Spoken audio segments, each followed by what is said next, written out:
RSS പരിപാടിയിൽ വിവാദ പരാമർശവുമായി കേരള സർവകലാശാല വൈസ് ചാൻസലർ ഡോക്ടർ മോഹനൻ കുന്നുമേൽ. വന്ദേമാതരം പാടുന്നതിനെ എതിർക്കുന്നത് അമ്മ ആരാണെന്ന് അറിയാത്തവരെന്നായിരുന്നു പരാമർശം. തിരുവനന്തപുരത്ത് നടന്ന RSSന്റെ യുവസംഗമം പരിപാടിക്കിടെയായിരുന്നു വിവാദ പരാമർശം. സംസ്ഥാനത്ത് വന്ദേമാതരവുമായി ബന്ധപ്പെട്ട വിഷയം കത്തി നിൽക്കുന്ന ഘട്ടത്തിലാണ് കേരള VC മോഹൻ കുന്നുമലിന്റെ വിവാദ പരാമർശം.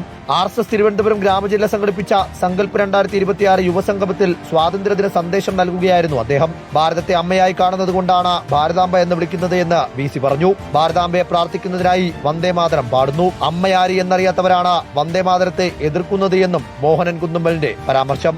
ഈ ഭാരതഭൂമി അമ്മയാണ്. വന്ദേമാതരം എന്ന് നമ്മൾ പറയുന്നത് പാടുന്നത് അതുകൊണ്ടാണ്. അമ്മയാരാണെന്ന് അറിയാത്തവരാണ് വന്ദേമാതരം പറയുന്നതിനെ എതിർക്കുന്ന ആളുകൾ.